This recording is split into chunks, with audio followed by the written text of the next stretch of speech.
So with that, I want to introduce to you President Katia Passerini.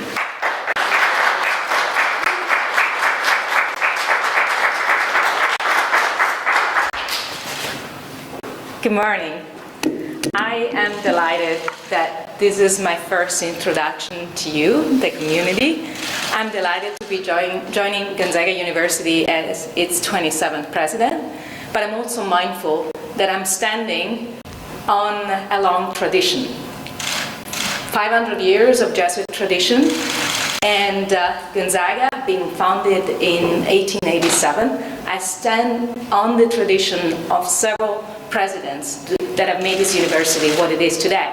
One of them is mentioned in the name of this great room here. I'm thankful to them and know that I'm standing on the shoulder of giants. One of the last giants was President Thane McCullough, that I want to take the opportunity to thank for having left this university in these last 16 years much better than what it was, and ready for the next stage. Gonzaga is a Catholic, Jesuit, and humanistic university, a premier university, very well known locally, nationally, and I look forward to working together with the community to also enhance Gonzaga's reputation globally. I'm here today because I believe that fundamentally higher education transforms lives. Our students go on and become servant leaders who change the world and focus on the common good. And my commitment is that we continue to educate them with our great holistic tradition of educating students not only intellectually, but also spiritually, socially, athletically, and we make them well-rounded professionals that are very strong with their humanistic tradition, and they are excellent leaders that will change the world. So I know that interacting with the community is also the hallmark of a great, successful university that changes the lives of the community we live in. So I take this as an opportunity to engage not only internally in the next few weeks, but also externally with our closer community, our national community, our business partners, and anyone that will want to engage and work with us in Gonzaga's next chapter. So thank you for being here with me today, and I look forward to working together and to your questions.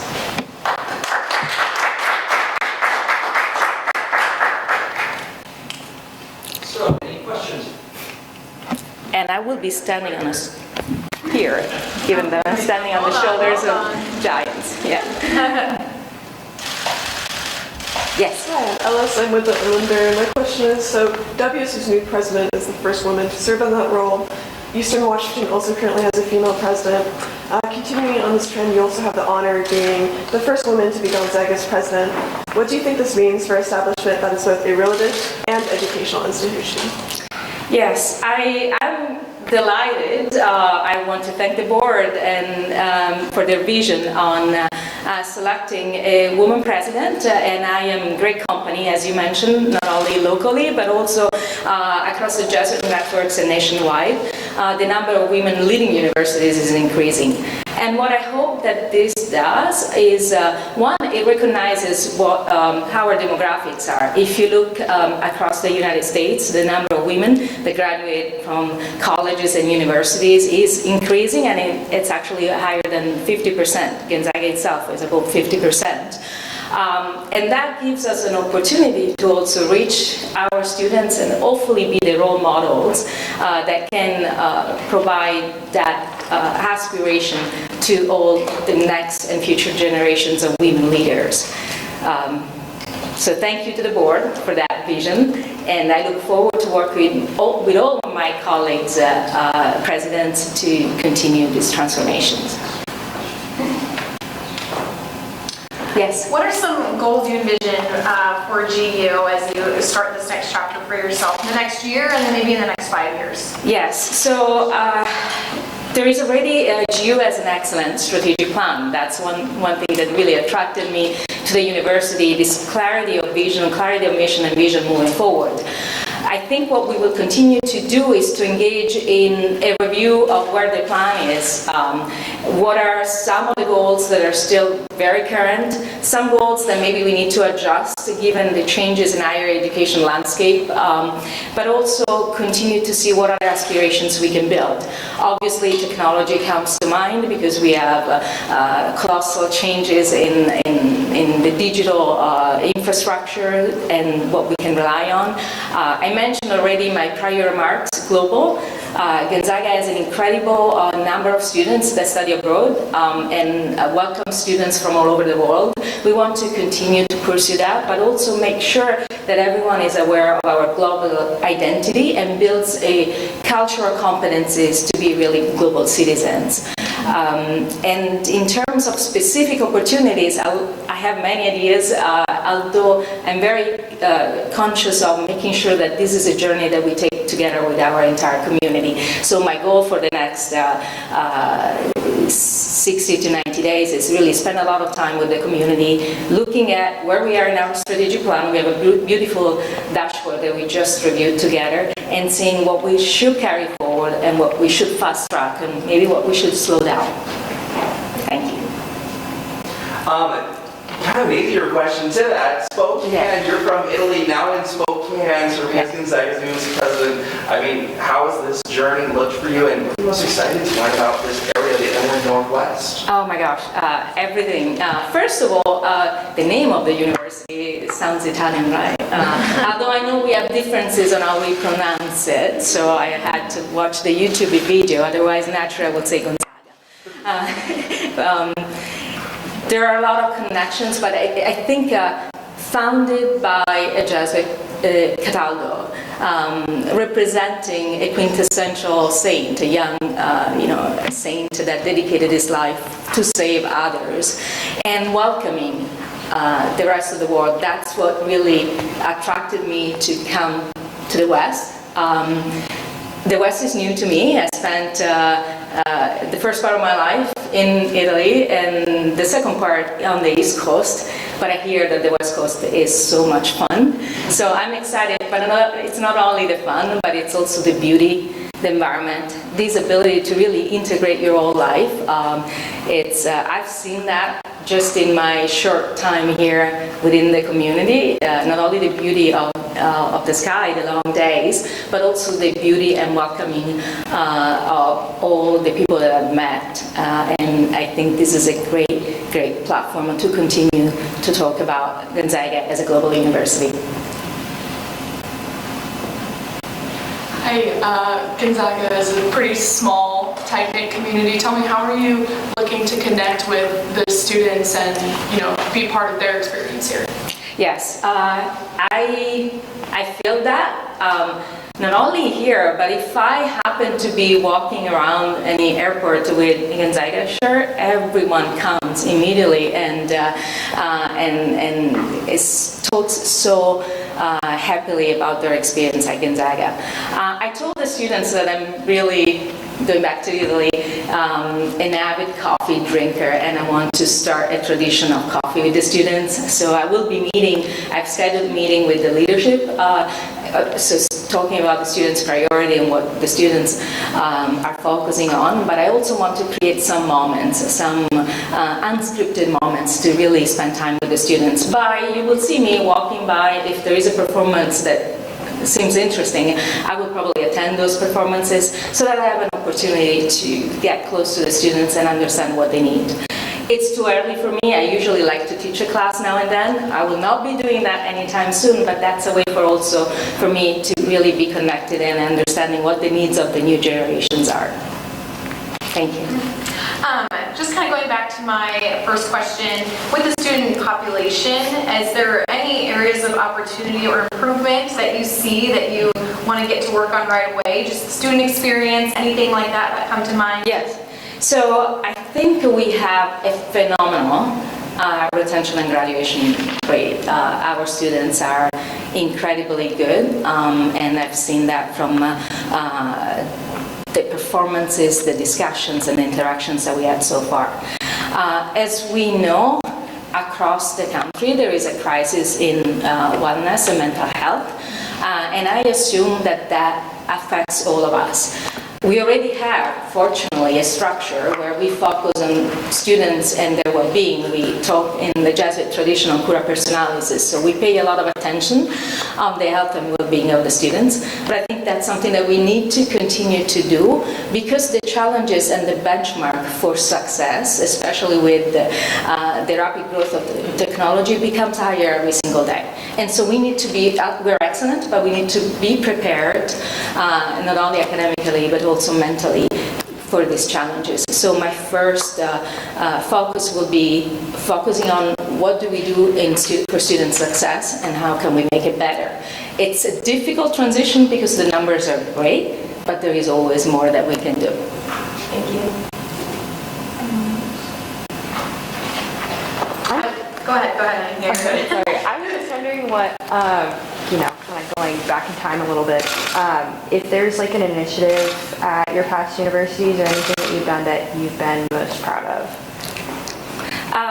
One that I'm very proud about, but I don't think I will need to push a lot at Gonzaga to continue to pursue that, is the global engagement. I'm very proud to have unified all of our global initiatives in a centrally located place where the students who came to the university felt that they were at the center of the university and welcome. Fortunately, in the Emmingson Center, we already have the Center for Global Engagement that is fantastic, and you will see it as soon as you enter the center. But we can always, again, as I said before, do more. And so I hope that we will continue to welcome international students. I hope that we will continue to use our Florence campus, Gonzaga in Florence, to become really the hub where we can connect with students across the world. Another important initiative that is particularly relevant to today's environment is the number of students coming to the university. Due to the demographic cliff, it's decreasing.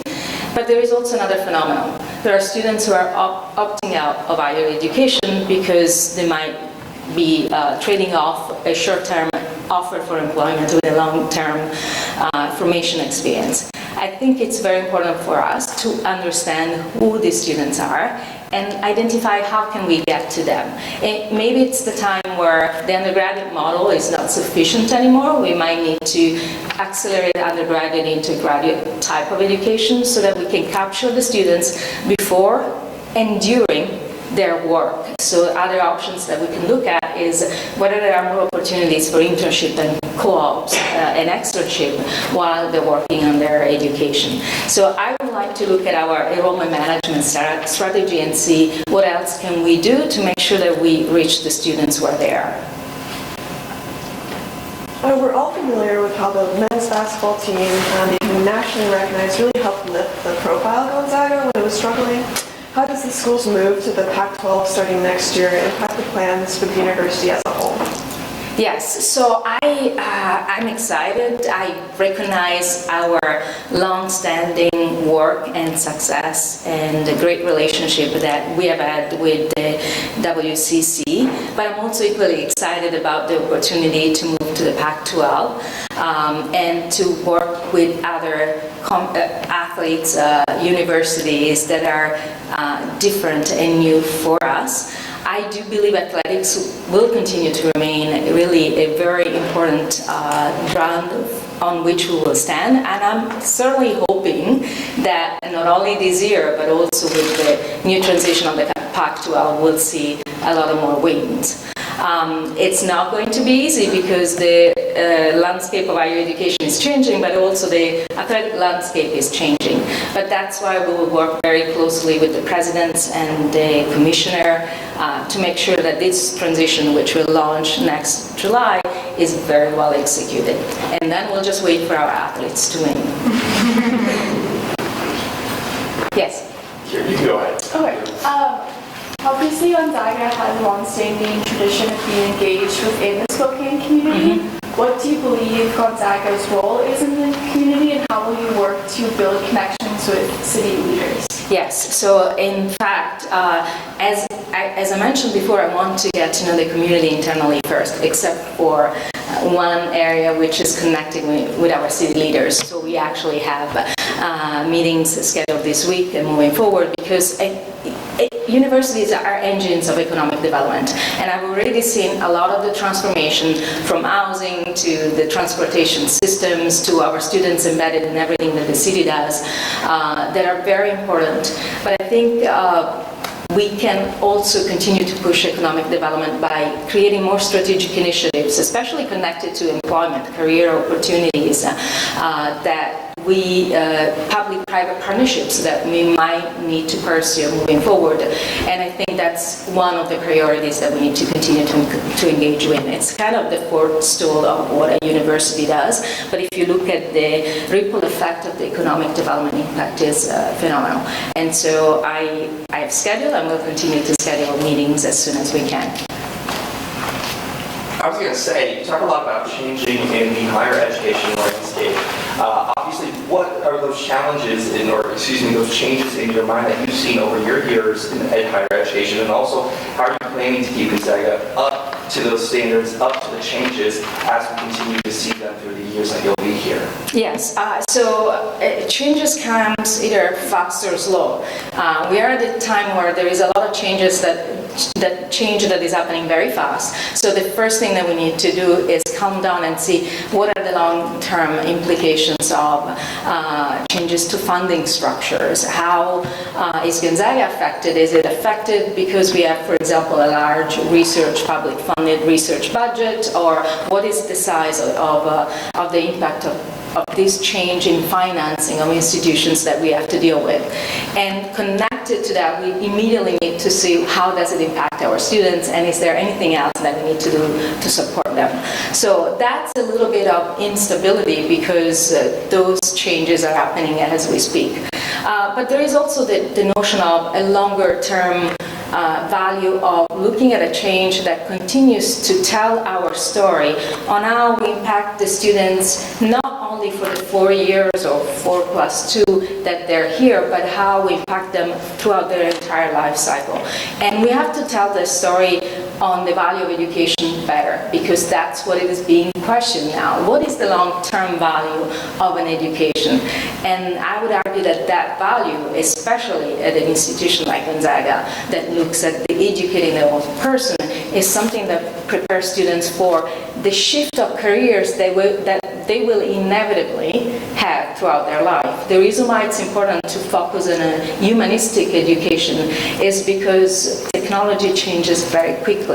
But once you have acquired those critical skills that will carry you to no matter what the job is tomorrow, then you are ready for the rest of your life. So my goal is to look at and respond to some of the shifting changes that we're dealing with now, especially in the financing, and we've been studying those already, and then continue to work on how do we tell our story, how do we make sure that the students come back, and when they don't come back, how do we reach them where they are? So thinking about hybrid education, online education, so those are all things that we need to think about. But also coming back with continuing and professional education or credentials that will bring our alumni, and they're all welcome, back to us and continue to help them also as careers change over time. President, I have a fun question for you. Yes. I just want to know some fun facts about you, despite your wonderful accomplishments, and also what do you want to do as you're in Spokane? What do you want to go see? What do you want to do? I just want to hear a little bit about you. Oh my gosh, I've just been in Manito Park. I want to see everything. I think I've been doing one show. I've been doing pretty much any grocery markets and looking for the types of coffees that are around. But one thing I'm looking forward, I have a bike, a Kawasaki that is still on the East Coast. That's going to arrive in August, and I hope I still will have time to just drive around Spokane and Spokane Valley and just see how beautiful the landscape is. So I'm waiting for my white Kawasaki to be here, and that's what I want to do, just go around and Mount Spokane or wherever else it will take me. Perfect. Yes. And can you tell me a little bit, I mean, obviously you have a very impressive academic history. How do you feel you've been prepared through your time in higher education to take on this role? Yes, so I do have over 20 years of working as what I call a professional student. So you start in college and then you continue because of the love of learning. I believe I've been prepared, especially because my field of study is MIS and I look at innovation and change through technology lenses. I've been prepared to understand the value of academics and how it evolves. I don't think, though, that you're ever fully prepared. So you really always have to go with the lenses, even if our tradition shows that we have been surviving different types of challenges and movements. What is different now, and what's the context in which we are operating that we need to adjust to? And so I've taken my academic career really from the standpoint of being a professional student, and that's how I plan to take anyone on my next job. Fortunately, though, there are a lot of scars on my shoulders that taught me when an idea seems to be a good idea or when you need more consensus to be built, and so I hope I will leverage that learning over those past 2 decades to really involve the right stakeholders in making the right decisions. Thank you.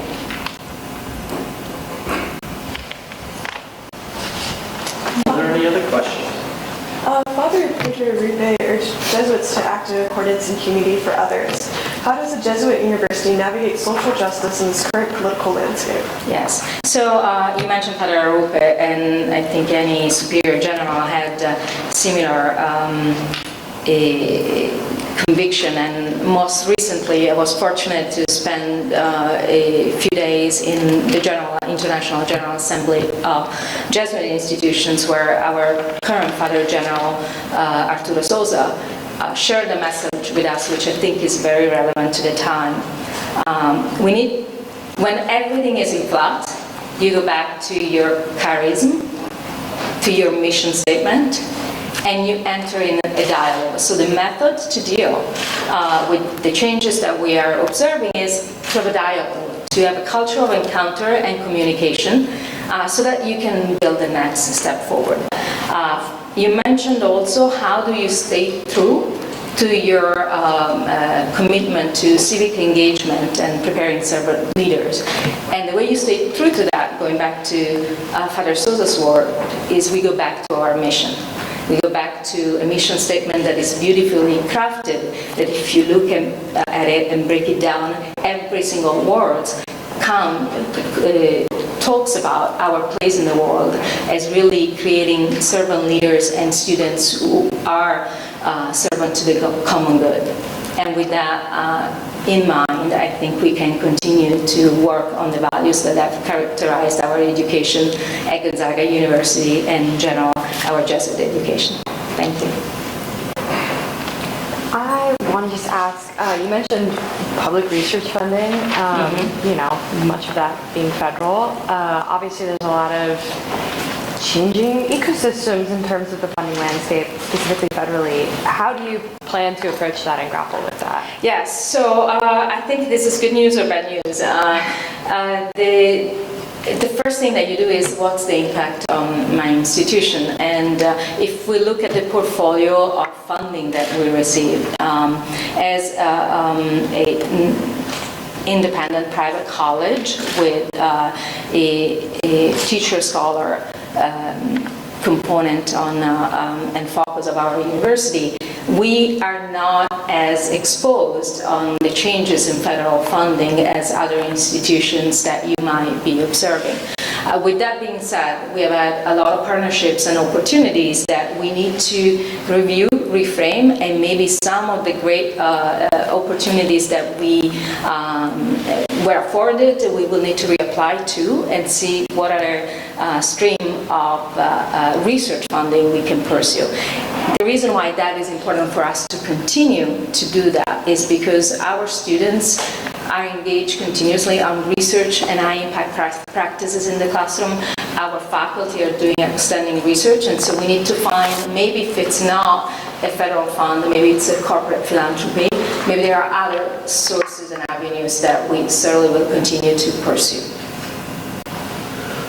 We have time for one more question. There is one.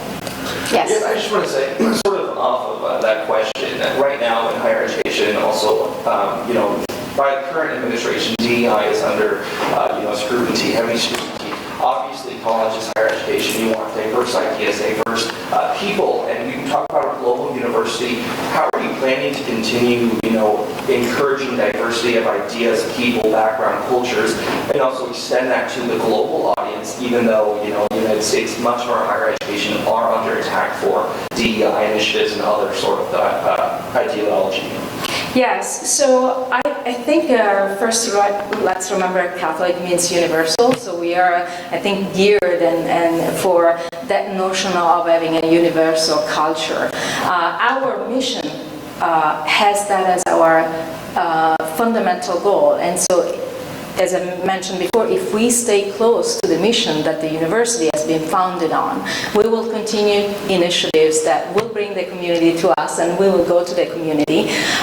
The notion of creating a global culture is not just by physically going or having others come to you, but technology now is a great aggregator. You can have conferences and you can have interaction and exchanges also using digital tools. So I think as long as we're open to continue that encounter and participation of the community at large, of every different voice, we will continue to do well, either in presence physically or through mediated technology and other opportunities for us to go and find those cultures where they exist. Thank you very much, everybody, for coming. We appreciate it. Thank you.